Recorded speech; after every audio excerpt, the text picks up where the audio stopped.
your whole childhood's a lie. I've got a story to tell you. Whoa. Who was this gentleman? Turns out he was my father. The Mercedes-Benz Interview Lounge. Are you a fan of the Food TV network? Yeah. Yeah, Yeah. How come? because it's yummy. It combines my two favorite things. What? Food and TV. Okay. Yeah. See, I think that network is good and bad. The good part is it highlights a lot of things we never would have known about in our everyday experiences with restaurants, this and that, and cooks and food. The bad thing is I think it shows restaurants and that business in a light that's not real. It really isn't. So Kevin Boehm is here. He's got this book out called The Bottomless Cup. Of course, endorsed by one of my favorite people, Will Jadara. We were talking about that earlier. Kevin covers his life, how he got where he is, and you're going to find out in a second where he is, and you're going to be amazed. But also, there's nothing wrong with highlighting the fact that the restaurant business is full of these gifted yet very damaged people. And I think that's the reason it's great. I mean, I don't know. Kevin, explain this to us and talk to us about this book. Well, first of all, I tried to strip all that Food Network varnish off of it inside my book. I wanted to get to the truth. But yeah, damaged people are really good at the restaurant business because if you've had real trauma in your life, getting a 20-plate pickup or getting quadruple sat in a station is like, so what? And Bring it on. What does that stuff mean? Yeah, I have no idea. A 20-plate pickup, 20 plates have to go out at the same 20-plate time. pickup means you're on the line, a chef is calling for the food, and you're like, you have to cook 8 of those 20 dishes and get them up in a window. Okay. Or a quadruple sat is you get sat with 4 tables within 5 minutes. Wow. Which was always exciting. I worked at a restaurant for 4 years, so I could have some damage going on I know, there. but it was Applebee's. It was Ruby Tuesday, get it right. Okay, whatever. I know, not the same as these very high, highfalutin I'm sure it's places, the same but everywhere, sort of. we I loved it. wanted at the restaurant to be so slammed. It felt like I was flying the plane, and right before I crashed it, I pulled the nose up and I survived it. It was an adrenaline rush that I love. It gave me this shot of dopamine, and Well, at was the same happiness time, to me. that's a sign of a somewhat damaged person. I am a somewhat damaged person. I know, but you're in a room We full are. of them Yeah. right now. Don't worry. So you can't own this. Oh, you're my favorite people. I love damaged So people. you said something to me in the room down the hall, the Sandals Caribbean Green Room, if you must ask for it by name. You said something. This book opens with this, and then the story begins. Can you share that with everyone? Yeah, the first line of the book is, in the summer of 1989, halfway through a Western omelet and a cup of coffee, I found out that I wasn't really Kevin Boehm. So it opens with a mystery of sorts. An older gentleman found me in Springfield, Illinois, took me out to breakfast and said, your whole childhood's a lie. I've got a story to tell you. Whoa. Who was this gentleman? Turns out he was my father. Whoa. Oh, my God. Who else has hard nipples right now? Whoa. Seriously, that's awesome. I mean, not for you. I mean, You know what? It's awesome for writing a book. Yes. yeah. What was your first reaction when he said that I'm your father? Well, we didn't really use the word process back then. Yeah. But I was processing. I remember a server came up and said, would you like more coffee? And I'm like, would you get the heck out of my face? Because I was rewinding all the stuff that had happened in my life, and it was starting to make sense to Wow. me. Wow. But looking back, 1989, 89. one of the most important moments of your life, probably. Yeah. And what it ended up doing was it gave me permission to kind of follow my dream because I just felt like I could. There was no guardrails in my life anymore. So, I went to college, and if you really want to feel like a moron, have 2 of your housemates at college be a future astronaut and a future Pulitzer Prize finalist. Wow. One was Dave Eggers. One was Mike Hopkins, one of the most important astronauts in history. That's so cool. So I got there. I already thought maybe that I wasn't that smart, and then I really thought that I wasn't that smart. See, I'd rather have you as a roommate, to be honest. Oh, thanks. Well, okay, Kevin. Okay, let's go fast forward here. Yeah. You've opened restaurants in 10 incredible cities in America. Name them. Go. Oh, Jesus. Chicago, New York, Los Angeles, Seaside, Florida, Springfield, Illinois, St. Petersburg, Florida, Nashville, Denver, Oh my God, Okay. you actually can Silicon name them. Valley. James Beard winner and nominee. How many times? I was the company. We've been nominated 22 times. I was nominated 5 times for Best Restaurateur in America, and I won in 2019. Wow. Right. How many dinners have you served in your restaurants? Like 10 or 12 million. I don't know. We did- serve 2 million people dinner a year. The number is 18 million. Oh, there you go. Wow. Sorry, I missed it. You don't know. So opening a restaurant, And it's a fascinating thing. What a ballet. And there was actually a special, our friend Will, they were talking about opening one of his incredible restaurants here in New York City. It was called 7 Days, I think. 7 days out. And so they give you the last 7 days before the opening of this restaurant. And it's the anxiety you get for them. It's like incredible. But the feeling of opening this restaurant for you, what's that like? Is it like it's definitely another rush of sorts? Well, I talk about this in the book that I was bipolar, but a bipolar denier. And when I opened up a restaurant, I would get this dopamine rush from opening, and I'm like, oh, that's happiness. Great, give me more of that. So why does this kid from Springfield, Illinois, end up opening up 50 restaurants over the last 30 years? Because like a heroin addict, I kept wanting that rush again of opening up a restaurant. So, Anthony Bourdain was great at talking about the shenanigans going on in kitchens, right? He was the head shenanigist, if there's such a word. There is now. There is now. Yeah. He was awesome. I had dinner with him once. He was amazing. Oh. Wow. So how crazy have you seen it, or have you participated in these antics that happen back of house in restaurants? Well, I was an aggressive drinker, and I was very good at it. Right? Tequila Kevin was definitely a version. So you were effed up on the line. No. Or as a chef. Never during work. Right. Was I messed up. I was only after. So service was very important to me. So during service, I was straight as an arrow. Right. I wouldn't hit it. In my restaurant in Springfield, when I put on Stevie Wonder that was the shift from me being completely sober to pouring myself a mega pint of Cabernet. Okay. And then the antics would flow. And then you'd be up all night. You'd go to the after hours places, or you would just go home and drink. What would you do? I'll give you the schedule. Okay. I would get up in the morning. I would run 6 miles. What time? About 6 or 7 a.m. Okay. I'd go to the restaurant. I would work till about 3 o'clock in the afternoon. Then I would go home. I would change clothes. I'd come back to the restaurant. We'd close about midnight. I would drink till 3 in the morning, and I would do it again. I only had to sleep like 3 hours a night. Whoa. I was a maniac. Okay. Wow, it sounds like us at this It point. does. What? Yeah. I do not miss that guy. Well, That guy's been retired. Are When did you are you realize- sober now? I'm sober, yeah. Okay. I was gonna say, what happened to make you realize I can't do this anymore? Well, there's a rock bottom moment. What was it? Suicide attempt. Wow, that's bottom. If you can survive rock bottom, which most people don't, it's a gift. Because if you can come out of it and you can say, wait a second, that wasn't just a bad night, and I'm going to be as ambitious about my mental health and my happiness as I've been restaurants all these years. And that's what happened. I wrote a list of 20 things that I had to do to change my life, and they were pretty big things, and I did them. Wow. What was the Now I'm hardest happy. one? Oh my God. Really? I didn't walk a dining room for like 6 months. That was the hardest thing. Restaurant had always been my life's blood, and I had to take a moment away from my restaurants. But there were a lot of things on there. Stop drinking. That's a tough one. Go to the Hoffman Institute. Get therapy for the first time in my life. Get medicated. How long ago was this, generally? 4 years ago. Oh, So wow. Kevin Congratulations. Boehm is here. The book is called The Bottomless Cup. I cannot wait to crack this book open. By the way, it's not all about just being totally damaged. There's fun stuff that happens when one is damaged. 100%. Like living in your car. That's not fun.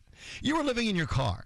Yeah, and No, it well, wasn't how'd a you- great car to live in. No, what it was kind- a Suzuki Samurai. Oh, with a ripped soft top. It was like the my God. worst home Not you even- could have. I mean, a lesbian wouldn't even drive that. Yeah. So anyway, so you were in your Suzuki Samurai with a ripped top. How did you end up living there? How did you lose everything else? Well, first of all, I say in the book, the first time you live in your car, you think this is going to make a really good book someday. The second time you live in your car, you think there's probably not going to be a book. Okay. But how'd you end up in this I- car, Kevin? Well, so I drop out of college. I go down there, and I think, oh, I'm going to work in restaurants. Nobody hires me. I ended up working at an amusement park. I move in with a guy who works at the amusement park, catch him stealing from me. And his name was on the lease, so I had to move out. I had no money, and I'm living in my Jeep. And like most of the time I would get out and get my sleeping bag out, and I would sleep on the beach. And one night I woke up, and because a woman was screaming at her kids, says, "Hey, get away from that." And I woke up like, what's the scary thing that she's screaming about? And the scary thing was me. Oh, you were that. Oh, wow. She was recoiling in horror because you're a thing on the Get beach. away from the homeless So, guy. how did you get out of your car? Well, I had this idea to write this beautiful piece of fiction that was my new resume. I wrote this resume. And you lied. It's all lies? All lies. Yeah. That were all restaurants that had mysteriously gone out of business, so they couldn't call for a reference check. Wow. And I walked into the most fine dining restaurant in town, and I was flailing in the interview. He asked me, he goes, Kevin, what's your favorite grape varietal? I don't know what grape varietal was. Welch's. There you go. Like, that's what I should have said. And the owner came by, and she pinched my cheek, and she goes, I like this one. Mike, hire this one. Wow. He goes, I guess you got the job, kid. What an angel. She came down and she flew in. Alice Masker. She was my angel. Hey, Alice. Hi, Alice. That's Wherever you are. That's so awesome. cool. Okay, so the fun in the kitchen. It's crazy. It's a roller coaster that never stops. It's like sitting in an electric chair if you're working the line or That's doing about anything. right. So what things did you want to stop down and just laugh your ass off at, but you didn't have time? Like, the craziest things. There was a line cook when I worked at my first restaurant named Tom, and Alice was his like, she goes, guys, whatever you do, keep alcohol away from Tom. Like a Tom was gremlin? our best line cook. Like, well, it's kind of like, don't give Hannibal Lecter anything sharp. Right, It's okay. like, keep it away from him. And Tom walked up to the new bartender and was like, yeah, I need to make a bourbon sauce for this apple pie I'm doing. And he gave him a bottle of bourbon, and halfway through the shift, Tom fell on the line with an empty bottle of bourbon. Oh, Poor Tom. that's hilarious. By the way, Kevin, my favorite We'll text just Sort came of. through. My favorite text. I never knew Kevin Bacon owned a restaurant or lived in a car. It's Kevin. No, Let's talk about my role in Footloose. it's Kevin. It's Kevin Boehm, but close. Yeah. But Can you close. tell us about your oven blowing up like in your first restaurant? My very first service, I reached down to put a piece of bread in the oven, and the pilot light had gone out, and the oven blew up my face and caught my hair on fire. And so my first service lasted about 35 minutes. An ambulance came, took me to the hospital. Oh no. And I knew it was bad when the guy whose room there's a grandpa in the room with me, and his grandson walked in. He looked at me and he was like, "Whoa, what happened to that guy?" I was like, "Uh-oh." So my second service, my face was completely scabbed, and I had to shave my head. And you actually showed up and presented yourself to people that way? That's the restaurant business. Hey, well, let's talk about the dangers in the kitchen. Gandhi, ask the question. You always ask our favorite chefs. Yeah, I think every chef has the same scar. I want to know if you have it. Do you have a burn mark on your forearm anywhere? I don't, because I wasn't on the line that much, but I do have a pretty wicked scar from shucking an oyster where I stabbed my hand, where I have this wicked scar. Let me see. right Okay, here. so you got one. Yeah. Yeah, shucking oysters is a dangerous business. Yeah. I don't think It people is. think about how chaotic and dangerous it actually is, though, to be in a restaurant unless you've been in a restaurant and been in the industry. And I think everybody should work in a restaurant for a year of their life. You learn so much. That was a hot take on Subway Takes recently. Was it? Yeah. It was like everybody should be required to work in a restaurant. Truly, they you want a should. little dose of humanity? Because you have to learn how to deal with everybody, the good people and the bad Yep. people. And I've seen them both, man. And this is front and back of house. Front and back of house. So there's a place downtown called Walker's. It's great old Irish pub restaurant. I used to go there. That was our living room. We did lunch and dinner and stay there and drink and eat all day. One day the host wasn't there, and a couple walked in. I said to my friend, the bartender, my friend, the waitress, I said, I'll take care of them. I know how to do it. Got some menus, sat them at a table, and I said, would you like some water? What kind of water you want? Whatever. The guy looked at me and said, do you even know what you're doing? You don't look like you should be even working here. Who are you? We come here every day. Are you new here? He was just kind of rude and snotty to me. And I just put the menus down and I walked away. I said, I will never be able to do this. People are mean. You heard it here first, People folks. are fake, Elvis people are Duran mean. is going to come maitre d' at Boca Restaurant in Chicago. He's going to be amazing. You see, I'm a great guy walking around and making sure everyone's good. But I can't handle mean people. But there are people who come to your restaurants who are just evil. Do you want to know the meanest celebrity that ever came Yeah, out? Name names. Come on, Kevin. Dude, Roger Waters was the meanest person. Really? And why? The meanest.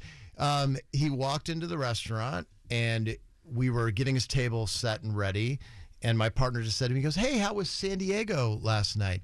And he just put his hands on the host stand and looked at us and he goes, would you just give me my effing table? Whoa. At that point, would you not say, you know what? No, I don't think I want you in here. I don't want to serve you. I said, yes, sir, Mr. Waters. Okay. Of course you would. Wait, who is Roger Waters? Option B. He's from Pink Floyd. So you're better than me. I couldn't even handle McDonald's because people were nasty to me and yelling at me about a fillet of fish, and we had a lot of issues. But the kindest person ever, and I got to serve him several times. Kevin, the restaurant business is a tough business. You seem to have navigated it well. Congratulations. Who's that? Is it Obama? Obama. Wow. No offense. She got it. I got it. Oh, I like. Yeah. I'm sort of And like he was the nicest of everybody? Oh, he was a prince. Oh, I mean, that's awesome. so many nice, incredible people. You get who've been more through. nice than not nice, yeah? More nice than not That's nice. good. I want to talk before we talk about you being attacked by a bobcat. I need to ask you a question. And anyone and everyone listening right now, you can apply this to your industry or your family, whatever. And it's about mental health. You've sort of skated around and sometimes through the mental health bush, and I want to know more about it as it applies to you, because I know this is a universal conversation. And I remember 15 years ago talking about mental health on our show, it was almost like you would whisper it. Like back in the 1970s, you would never say breast cancer out loud. It was breast cancer, right? Mental health, thank God we've pulled the rug up. We don't have to brush it under there anymore. Talk about how it applies to you. Yeah, I mean, generationally, the generation before us was so repressed. And so I wanted to break the chain. My mom was bipolar. My mom's mom was bipolar. And unfortunately, for the first 50 years of my life, I didn't grab the low-hanging fruit. I never went and got therapy. I went and got therapy once when I was 26, and she told me that I might be bipolar, and I told her to F off, and I walked out of the room because I was such a denier of it. So when I finally went in and I got medicated, it's the one regret I really have in my life. It was like, Kevin, you idiot. You could have done this 20 years ago. And so we talk about gyms all the time. The workout culture is massive. We don't talk enough about mental health and talking to somebody. Your relationship with your therapist is different than any relationship you'll ever have. And my therapist said very early on, she said, Kevin, there's no winning at therapy. You don't need to make me like you. Just tell me the truth.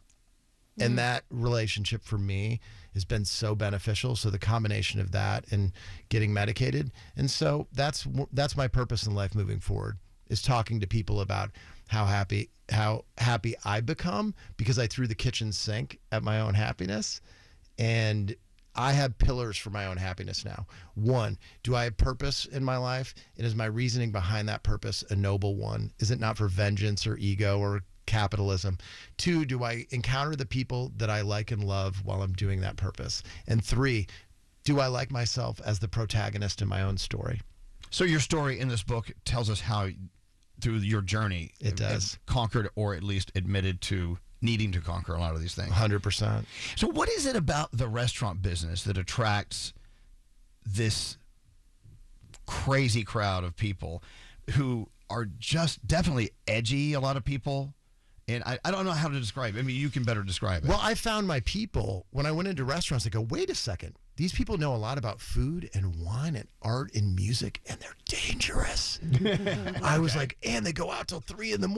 Yes, I'm in. Give me more. And so I loved them. I had this instant love affair with them. And I was just like, yeah, these are my favorite people on earth. And I think they're still my favorite people on earth. It's fun, and you can make good money. And it's like throwing a party every night, and you guys come in and mess it all up, and we clean it up, and we do it again the next day. That's my life. Wow. No day's the same. I think every single restaurant, no matter what the restaurant is, could have a reality show, and I would watch it. All of them.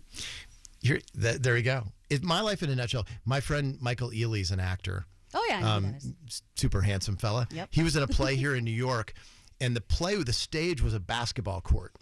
And at the end of the play, and there was a man in an apartment who had supposedly bet on the game. At the end of the play, Michael Ealy gets the ball. He takes a 12-foot jump shot. He makes it. They celebrate. Play ends. First night, Philip Seymour Hoffman came to see the play. And when Michael left out the side door, Philip Seymour Hoffman's standing there with his arms crossed, and he goes, what happens if you miss it? And Michael goes, it's a different ending. And he goes, what's the other ending? He goes, you got to come on a night when I miss. And when he told me that story, I was like, that's my life. I don't know if the women at table 43 are going to have the best night of their life. I don't know if they're going to catch their hair on fire on the candle. but I've written both endings. So I'm a script writer every night, and I don't know what's going to happen. I love that part. So a 9 to 5 would kill you. This is what you need. You need the diversity and the energy. I'd already be dead. Okay. Oh, wow. Well, I'm glad you don't If have I that. worked, if I worked in a cubicle at, wherever, that's just not for me. I was not wired for that. Well, and a restaurant isn't not for everyone as well. It's yin yang. Hey, talk about hospitality. Do you actually explain to people what hospitality is versus good food in a restaurant? Hospitality is how you make people feel. As Will Guidara says, service is black and white, hospitality is color. Yeah. Yeah, Wow. which is really beautiful. I tell a story all the time of a man who came in on his anniversary and he brought a bottle of 1961 Chateau Lafite Rothschild with him. And it was represented his dad being there that night because that was his dad's gift on his wedding night. And this is his 25th anniversary. I opened the bottle to decant it before everybody showed up, and it was corked. And the man cried hysterically in front of me. And I was like, hey, what if we replace it with one of these other bottles? And he's like, no. They're going to know that 97 Silver Oak is not the 61 Lafite. I go, I know a guy down the street. The guy down the street sold me a bottle of 66 Lafite for $100. I came back. I decanted the 66, threw it away, rinsed out the bottle of 61, put it in the decanter. Just then the people showed up. We poured the wine for everybody. He told the story of his father. Everybody cried. And everybody talked about the greatest glass of wine they ever had in their entire life. And the man came up to me and he whispered in my ear, goes, "You're a beautiful liar, young man." Wow. Because my dad would have loved this. That's hospitality. That's hospitality. Yeah. Wow. But you can find it in all sorts of restaurants, like a Wendy's, for instance. People always ask me, what's my greatest meal of all time? Here And we I go. kind of jokingly say Wendy's. I go to this Wendy's in Carlinville, Illinois in 1997. I walk in the door, and there's a woman perched to the front. She goes, "Gentlemen, welcome to Wendy's Hamburgers." I go, "Thank you. I've never seen a maitre d' at a fast food restaurant before. Thank you, Joan." I walk up to the front, and the guy up there tells me about the spicy chicken sandwich like he was working at a Michelin 3-star restaurant. How did he describe this chicken sandwich? He was like, "Sir, we have a brand new spicy chicken sandwich, and it is going to light you up today." And I was like, "Okay, fine, I'm in. Let's do it." And so then when we go sit down, the woman who was greeting was wiping the errant penne pastas from the super bar into a napkin. And then she refilled my water with a pitcher. And I looked at the guy next to me. I go, "What the hell is going on?" Is this Wendy's? Yeah, Wendy's? He goes, I think we're dining at the greatest fast food restaurant in history. So I went and I asked for the manager. They go, "Is there a problem, sir?" I go, No, there's no problem. And he comes out and I said, "Sir, I just got to tell you, you've got the best fast food restaurant I've ever seen." And he goes, "Well, as you can see, we're very proud of it." And they had won like the Golden Wendy's Award as the best Wendy's in America. Wow. And I came out of there and I was like, okay, everybody does cover versions. Most people don't have a job that's unique to themselves. And I started thinking about the Beatles. The Beatles were the standard bearer of every song they'd ever done up till With a Little Help from My Friends. And if you listen to Joe Cocker's version, even the Beatles said it was a superior version. And so I went back to my restaurant that night and said, "Hey guys, we're just doing cover versions, but we're going to do the best cover version anybody's ever seen." And so I still get inspired by that guy at Wendy's who just said, "I got the same A-frame building, I got the same menu, but I'm going to mine something unique Yeah, out of that's it." so cool. Is there Love a that. quality that you cannot teach people, but when you see it in someone, you're like, that's it. That's what I want to hire as far as hospitality goes? I ask 2 questions when I interview somebody. And the first one is, do you really like to take care of people? And I know when somebody's BSing me. And, the second question I ask is just, what'd you have for breakfast this morning? Because I just want to hear them talk. But it's kindness. Can you talk and can you sell me that you're kind? Because that's what you want to feel like when you're out to dinner is like somebody's on your side. Because bad things will happen, right? Yep. You walk in and they're like, "We're running 25 minutes behind." But they go, "Sorry, we're running 25 minutes behind." That's not good. No. But if you say, "I am so sorry, we're 25 minutes behind, but I'm going to walk you to the bar. We're going to find you a little space. I'm going to get you a drink and Yep.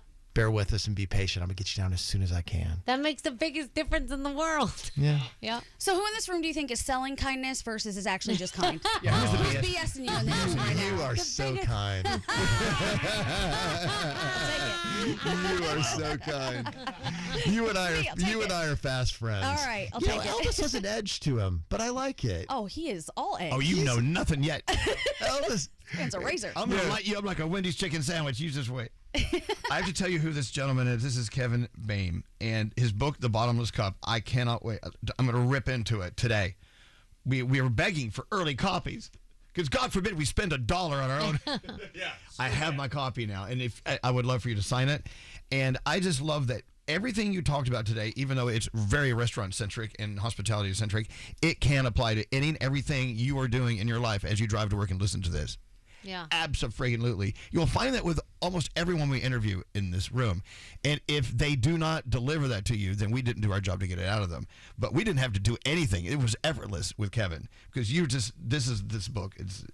You gave us some great examples, but I know there's a lot more left to uncover here. There's a lot of nuggets in this book, guys. And so, like I said, when I started this process, I wanted to get to the truth. And fortunately, my life's been pretty entertaining. I say in the book, the beginning of the book, I've Forrest Gumped my way through life. Nice. I've got to encounter a lot of interesting people. And listen, all of us in this room are the sum of everything that we've ever encountered, everyone and everything. And so I'm really glad that I went through all that stuff because now at 55 years old, I'm super happy and life's been interesting, and I'm grateful. If you listen on Audible, is it available on Audible? Audible comes out November 25th. Do you narrate it? I narrate it. Have you sat for that yet? I do. I've sat for that already. That's a rough thing. I had to do that myself. And I do all kinds of voices in it. Oh, and so, see, that's why Audible is so there cool you go. because it's so different than reading the I actual tell a copy. Mick Jagger story in there where like Jagger and Ron Wood came into the restaurant one night and I get Mick a glass of white wine and I say, Mr. Wood, can I get you something? He's like, is there any way you could get me a Red Bull? And I was like, sure, Mr. Wood. And so we didn't serve Red Bull, so I ran 2 blocks away to a nightclub. It's like 90 degrees outside, and I come back and I'm pouring the Red Bull. He's like, I'm sorry, I meant a sugar-free Red Bull. So I love it. Thank you for coming in here today. Again, I want to tell you now, we're going to post this at Elvis Duran Show on Instagram as well, so you'll see it later if you have to revisit us. The Bottomless Cup by Kevin Boehm, a memoir of secrets, restaurants, and forgiveness. And you covered all 3 of those bases very well today. Kevin, it's a pleasure to meet you. thank you all. Absolutely. I think you're all kind people. I think we are too. They tricked you. 3 of us have been together for 30 years Yeah. doing this show. 30 That's years. amazing. How many restaurants are open for 30 years? A few. I have a restaurant that's been open 23 years. See, I can't believe you're over 50. You look much younger than I me. thought the same thing. As soon as you said 55, I was like, where? What's You happening? know what? It was the luxury of the Sandals Green Room. Oh, I know. What did I tell you when you all walked right. in there? It revitalized me. It's tropical in there, folks. Yes. It's like it's a massage, man. You're not being touched. you don't even There's realize it. guys. There's a masseuse in there. There's somebody making fresh green juice. It was happens. it was remarkable. The sounds of the waves here in Midtown Manhattan, fabulous. And we catch Jewel was in there singing. You know, this is another thing. You know, Kevin, a famous man who's lived in his car. One of your games, it needs to be people who have lived in cars at one point Done. or another. Oh, yeah, that's good. I will that's do good. it. Oh. Thank you. Can I come back and co-host sometimes, guys? You can host. We'll take the day off. It's all yours. Oh yeah, I love it. The kitchen's all yours. Wait, you go to the restaurants. You don't and want that. you be Oh, me and I'll be God. you. No. This is how your restaurants will shutter. Well, yeah, what we do here is much easier than what you do in your restaurants. I guarantee you. Kevin, thanks again. Thank you for coming in. You guys are awesome. Thank you. The Mercedes-Benz Interview Lounge.